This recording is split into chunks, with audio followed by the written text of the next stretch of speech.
speakers or chairs that we've had that need to leave during this session. So for them, please grab a t-shirt on your way out. Then I would like to welcome to the stage the co-founder and honorary co-president of the Basic Income Earth Network, Guy Standing, to give a few remarks.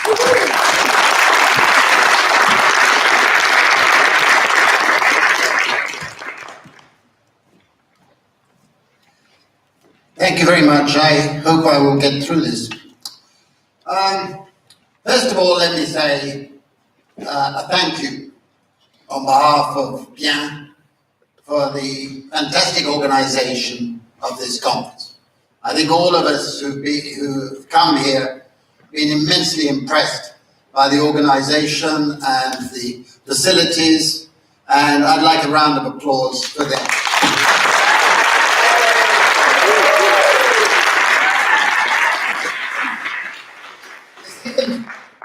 The second little comment I'd like to make is relating to the Hyderabad Bien conference, about which Sarath is going to say a lot more. I've been doing my little bit behind the scenes, helping as much as I can, and I urge you all to regard that conference as a fantastic opportunity. Because right now in India, the two main parties, the BJP, the governing party, and the Congress party, are locked in a struggle for the general election, which is taking place this month and next month, about suddenly making cash transfers and basic income a mainstream part of the political debate.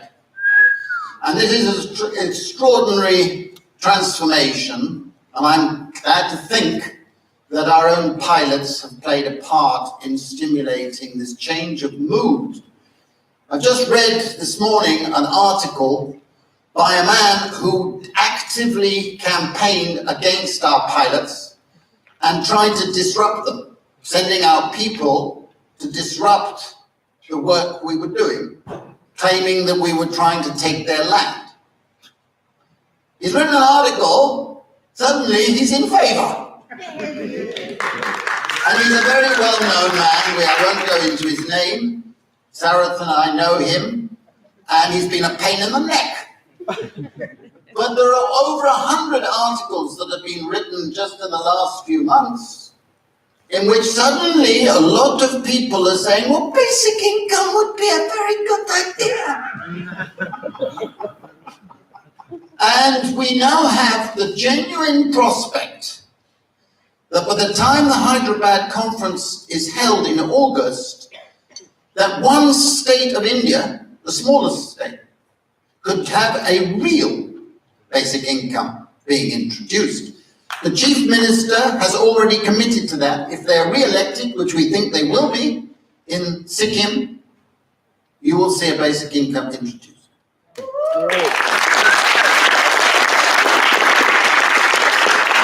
Many things could go wrong in India, as they often do, but it's a genuine, fantastic change. I even had, as Sarath knows, he's been kicking me ever since, I even had the dubious pleasure of meeting Narendra Modi, the Prime Minister. I briefly told him about the pilots, and he probably didn't take a word in, okay? I'm not flattering myself, he didn't take a word in. But the last thing he said to me, please keep in touch. I don't know how I'm going to do that, but that indicates, I think, a tremendous challenge, and I hope that by the time you come to Hyderabad, you will have seen quite a lot of developments in that respect. The last thing I want to say is different tone, and I'm going to have difficulty doing it. I never wear a tie. For me, ties are the wrong thing to wear, except on special occasions. And the special occasion today is a sad one. Overnight, I heard from Penny Harrington, the wife of a good friend, and a long-term member of BIAN that he just died. And I want to pay tribute to John Tomlinson, who's a friend not of mine, a deep friend of mine, but also of a number of you in this room and the BIAN community overall. He used to come to every conference that he could, even though he lived in Australia and had to pay for his own flight and accommodation. He came to Tampere, he came to Lisbon, he came to Montreal, and I'm going to miss him enormously. And I've asked the executive committee of BIAN to send condolences. I'm asking Sarah, who also knew him as a friend, to send condolences to Penny. And I would like that this conference also would endorse sending it, because this is the sort of person who's made this movement so special. He wrote, when it was hard to do so as an Australian, in favour of basic income. He had good values, a wonderful sense of humour. "Hey, Brad, what do you want? What do you want? Don't wear a bloody tie!" I'm sure he would be saying that to me today, but I just want to pay tribute and thank him for all the work he did. Thank you very much.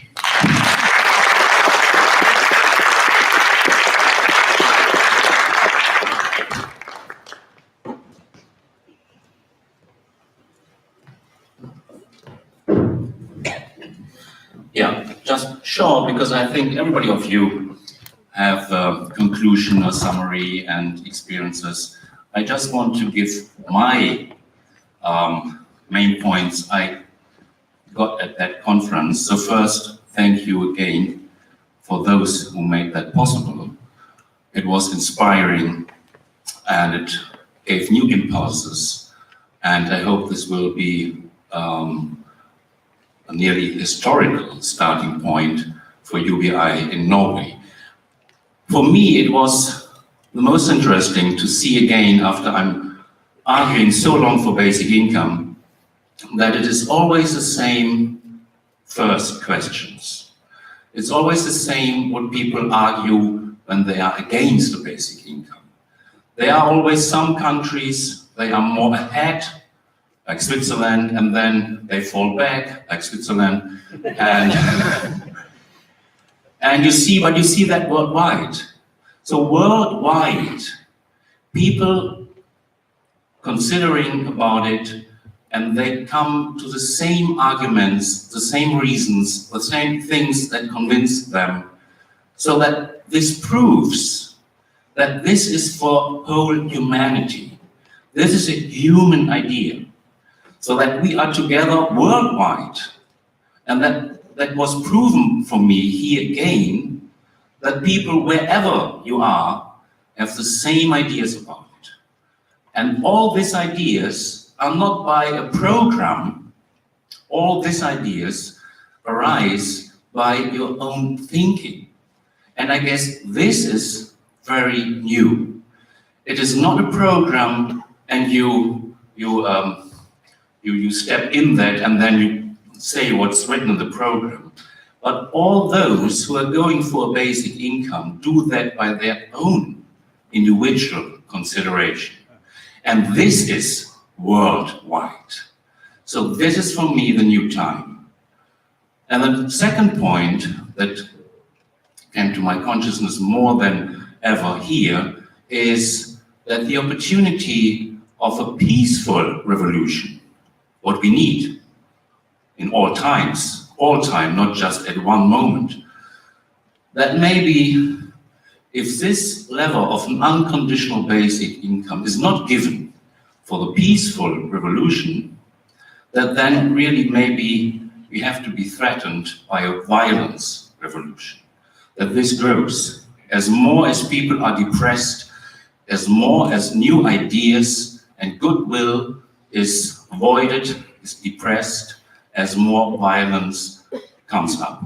So that means, on the other hand, as nice as this, or beautiful as this idea is on the one side, as urgent it is on the other side to avoid civil war and bigger wars and all that stuff that we have seen in the 19th century and then in the beginning of the 20s, because people couldn't understand what that means for the majority of the people to come into the industrial age. And now we have the same step. And really the core solution is an unconditional basic income. So that's for me the summarize the conclusion of this conference to that time is going on, things are changing. It is a worldwide movement, it is the movement of humanity, and it is by individuals and not by parties. And on the other hand, it's urgent. Thank you very much.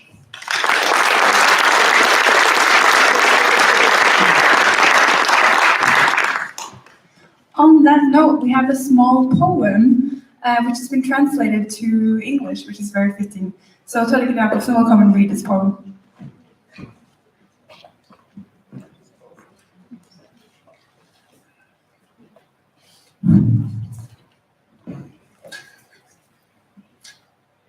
This is a message from 150 years ago exactly, 1869. And it is from Bjørnstjerne Bjørnson. Maybe our visitors know about him, but this poem should be very known in Norwegian, of course.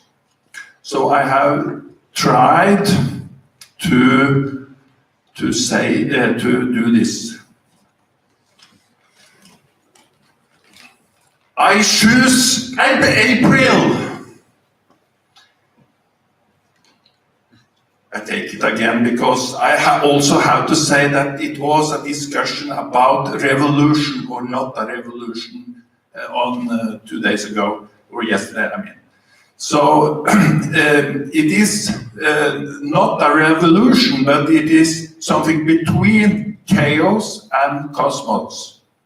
And yes, I have to say that. Okay, I try again. I choose April. In there, the old disappear. In there, the new appear. I'm sorry. No problem. In there, the new appear. It makes some revolts that peace is not the best, but that you are willing. I choose April because it storms away, because it smiles, it melts, because it has ability, because its power turns. In this, the summer becomes.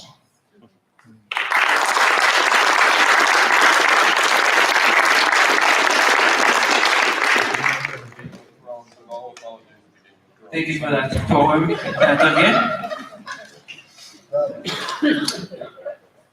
Yes.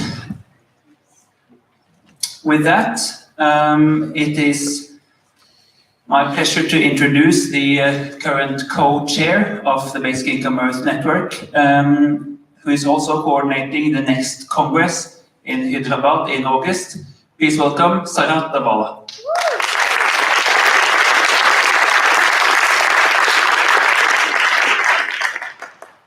Good evening, and I'm sure all of you are tired, and so am I. I want to first thank UBI Nordic group, UBI Norway group, which organized this fantastic Congress. So each day, as I was looking at different sessions, I'm reimagining the sessions of the UBI Congress in Hyderabad. So for me, I gained maximum from this experience, and so energizing because of meeting friends. As one of our friends, Laura, was saying, that in each of our countries, the movements are not as strong and vibrant to give us energy and give us sustenance.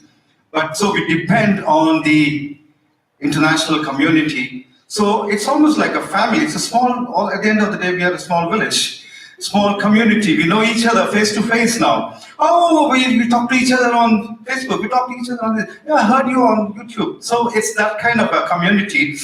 It's such a pleasure and so wonderful to have this family gathering. Okay, about Hyderabad Congress, I think most of you know. All the information is on the internet, but then I want to personally invite each of you to consider to come and attend that conference. This is special not just because it is my town and my country and my BN and our BN, but it's also because of some kind of a cosmic conspiracy. What is happening in India? I mean, the elections are April and May. End of May we get the election results, and June and July plans will be made. In August, most probably the basic income plans will be announced. So probably we will invite such people who will announce. So it's going to be absolutely exciting for the basic income community, and this is something that we would like to see in every country. And one important thing that we are trying to bring in this is to bring as many balance of academics, artists, and activists, what we call A plus A. But it's not so easy to bring that balance, but we would like to start that A plus A combination for BN congresses in Hyderabad. Now, I will not continue. I will not give you all the C themes we have. We have very exciting themes. We are still open. Please register. It doesn't cost you anything to register because we will collect the registration fees only when you come there. But when you register, it's important for us because we have to take our government political clearance for each participant. That's Indian government now. So please register, and we are still open for abstracts, poems, paintings, songs, anything that you want to express yourself. We have something called a Basic Income Ideas Bazaar, which means even as an individual artist you want to sing, we will provide space for you to do that. Okay? All that you have to do is to give a coffee to the organizer or a volunteer there. That's all. You don't have to pay for that. So please feel free to bring your expression, because we should in BN encourage all forms of expression, not just the cognitive and speaking, talking. There are talking advocates, there are singing. We should have singing advocates. We should have painting advocates. We should have poets as advocates. Okay? Now, without further ado, I would like to show a small promo film we have made. So we have been very strategic. It's not just about the Congress. It's also to show everywhere to introduce basic income. So I'd like to show that to you.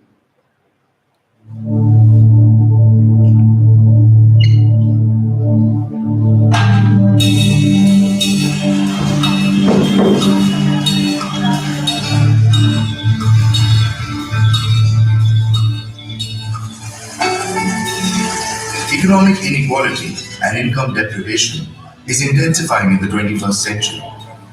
These two trends are interconnected, and this is a cause for concern. More than 75% of the global workforce is on temporary contracts or no contracts, while the richest 1% owns half the world's wealth. Rapid growth of an insecure population is threatening our very social order. In a dismal situation like this, basic income is seen by many as a remedy and a way forward.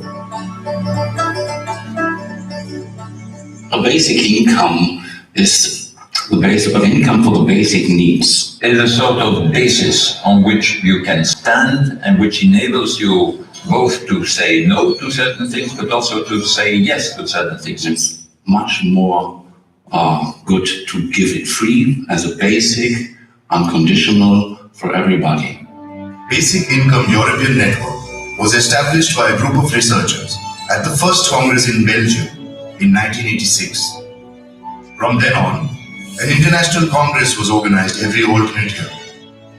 As the idea began to expand to other countries, in 2004, the group renamed itself as the Basic Income Earth Network. With the number of basic income ambassadors growing in several countries, the movement is becoming truly global. It has actually revolutionized the way we look at work, wages, and welfare. The 3 W's. Unconditional basic income does not fall into the category of welfare, and it should not. It is the fundamental right of every human being to live with dignity, self-respect, and self-esteem. The public debate in Romania around universal basic income is very limited right now. I think the most important thing now would be to start this conversation by involving as many stakeholders as possible, but also by taking into account the specific local context. Our communist past has led many people to be rather skeptical or reserved towards ideas that might come under a socialist label. Norway needs this new vision for the future, but we are in a new context, the world has changed, so we need a new utopia to reach for. We believe that basic income is the bright future of humanity, which is being formed today. We need a basic income. People are struggling to earn a living, and basic income can be a solution to so many economic problems that people are facing here. It's a tool to empower creativity and encourage the free spirit. Welcome the whole world to join us. Basic income, it's all about dignity, freedom, and liberty. In June 2016, in response to a popular initiative mobilized by 3 basic income organizations, Switzerland held a referendum on basic income. The campaigners brought a truckload of 8,000,001 coins representing the population and emptied it in front of the Federal Palace in Bern. The spectacle gave a big boost to the basic income movement, not just in Switzerland, but across the world. The best argument or the best question to ask is not why we should have it, but why we don't have it. Give people a greater choice and give people a sense of being in control of their lives. It's very important. It's not a safety net in which you fall if you have no other source of income. If you fall into poverty, it's something on which you can stand and on which you can build your life. Basic income is a very powerful idea, and what's truly radical is the unconditionality. But the discussion on this is highly polarized. It's because some people find the whole idea of unconditionality morally and politically objectionable. And what we need is a more informed or more nuanced discussion on this. There is still a large group of people, though, who think a basic income would take away the incentive to work. We should make people more aware of the evidence that is already there and shows that the effect of direct cash transfers is that people become very active and choose activities that they find important. Because I am armed with price study and I am armed with scientific evidence that it actually works. To a moral objection, my scientific evidence is not an answer. So to a moral objection, my response should be a moral argument. Policymakers have to open up all questions and come forward with 21st century answers to 21st century problems. Unconditional basic income is one piece of the puzzle to build a truly free and democratic society. There is no freedom while you're forcing people to live in poverty. A matter of social justice in the end. And that's most important. Between 2011 and 13, a pilot study was conducted in India, which gave a basic income to 6,000 individuals. The study has shown that basic income can be transformative and emancipatory. People made better choices to improve their lives. They ate more diversified food. Children went to better schools. Farmers moved away from exploitative forms of borrowing to more benign sources. Women started small businesses, and acquired productive assets. The study proves that people know what they need and that we need to trust them. When we were doing the pilot study, everyone said that basic income will make people lazy. They will stop working, they'll drink it away. But the results of our study have shattered all these myths and prejudices. Basic income recipients have made very productive use of their money. Families started eating better, children went to school regularly, small farmers began cultivating their land that was lying fallow, and old people with chronic illnesses began taking medicines regularly. I think basic income is a necessary tool to eradicate poverty.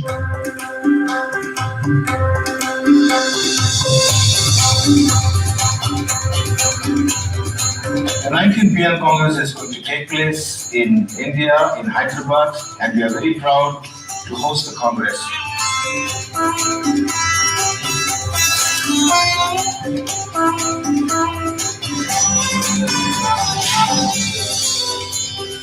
We welcome all of you. Please come to Hyderabad BL Congress.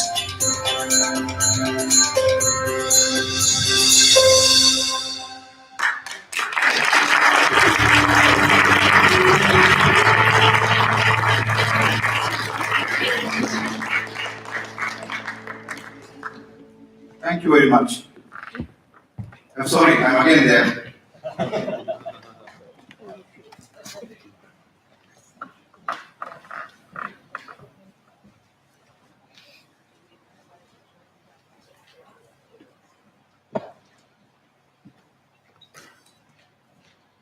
At the beginning of this conference and a few times during the conference, we have asked you to contribute some comments, thoughts, questions about UBI or about or comments on the conference itself. We've gotten lots of good contributions, so thank you to everyone who has contributed. We have only a limited amount of time, so we have selected a few of your contributions that we will now present back to you. Yeah, so the first one I have here is that someone has learned here the importance of 3 words in spreading the UBI gospel. Freedom, trust, dividend.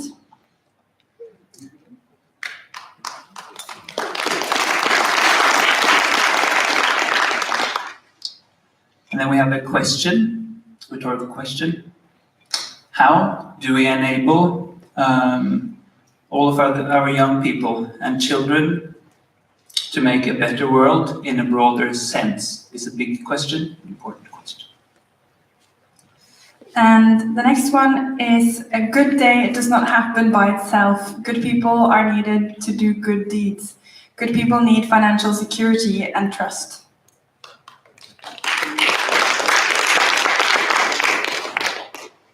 And then we have a short but sweet comment.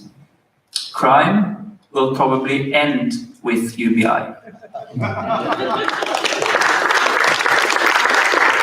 And then we have someone that is concerned about what kind of problems we will be dealing with when we introduce UBI, and what's like the kind of second level of problems, because she's afraid that then we won't have any problems.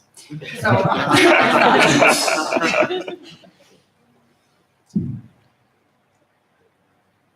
in the comments session, that is referring to the session that we had earlier today, the room contributed 24 types of comments and 20 specific levies that we propose should be charged on profit-making, private use of the comments and distributed as basic income.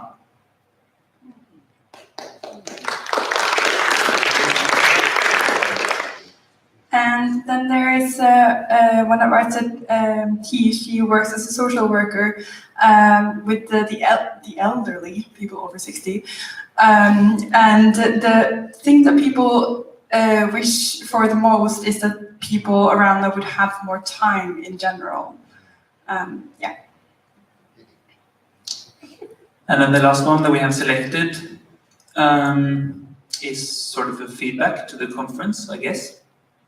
And it reads, there's one topic that we have not discussed very much here. I think big business and capital will do everything possible against UBI, since they are used to or addicted to cheap and submissive workers. Having a security net for everyone could enable more people to say no to abusive conditions.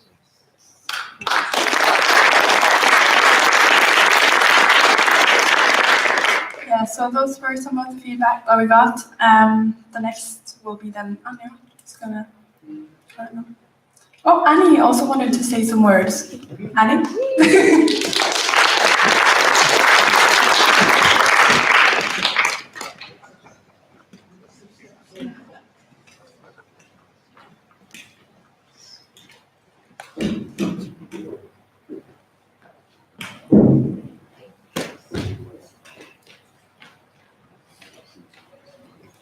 Thank you very much.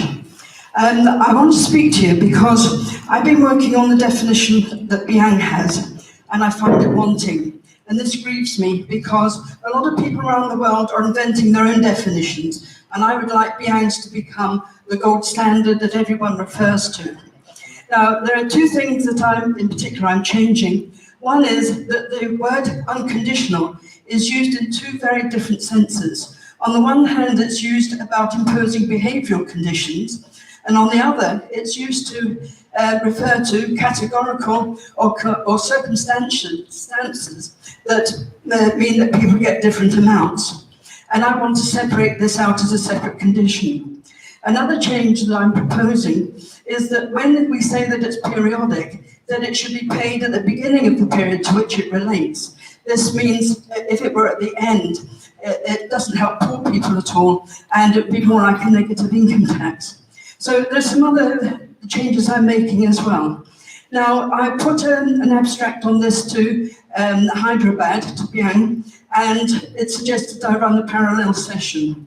But someone said that if this definition is agreeable to people, we should actually put a proposal to the General Assembly. So this means that we need to have some debate about it before the end of May, because it needs 3 months notice before it goes to the General Assembly. So what I want to do is to put my proposed definition on the BAM website. I'm going to have to find out who I have to negotiate with to get that on. But would you like to look out for it, see whether you agree with the changes I'm suggesting, and if so, let us have a debate, put comments, or if you think it's not right, say how you think it should be different. And then we can see if there's general in favour of it, we can put it to the General Assembly. So please watch the space, please watch the BAM website for further notice of this. Thank you very much.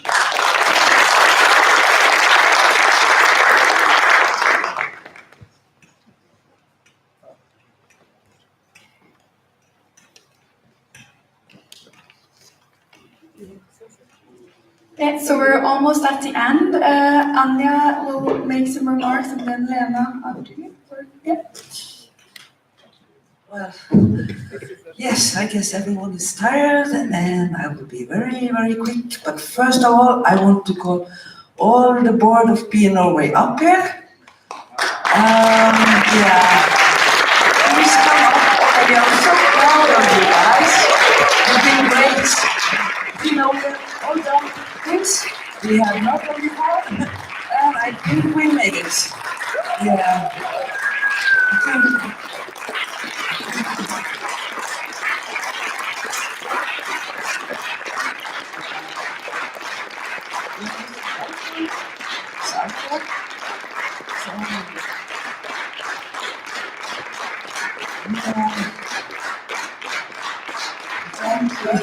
I don't want to know, I just want to.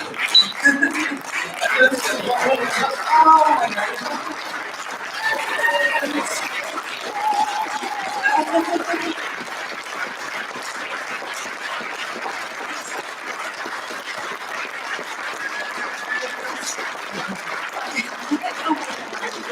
Actually, I don't have so much more to say. I want to say thank you everyone for coming here and making this a wonderful conference. And I hope we all have expanded our family and that we meet again and we continue this work when we are leaving this place. And hopefully a lot of us meet again in India. And this is, after all, a UBI Nordic conference that started in Copenhagen and in 2016, and then continued to Reykjavik in 2017, in Tampere 2018, and Oslo 2019. But the next one, I want to invite Lena also. We have maybe Sweden, not maybe, we have Sweden coming up. Coming up on the president. So thank you everyone, and I hope you well take home and take forward. Yes, I realize we're going to have to expand our board in Vienna, Sweden, because we're only 3, so we need to be a few more to live up to this. So in May, we don't have the dates yet, but probably in the end of May, we're planning a UBI conference in Malmö, close to Copenhagen, other side of the water. So we hope we'll see everyone there and continue this tradition. So, and thank you, Norway, again. Fantastic.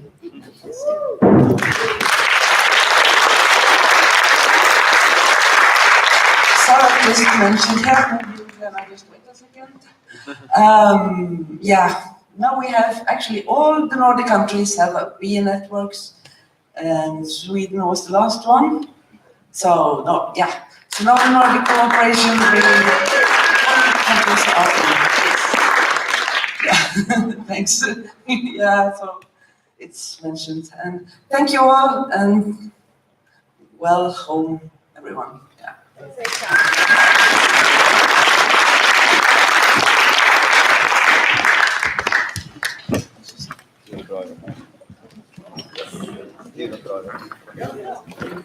Ja, okay.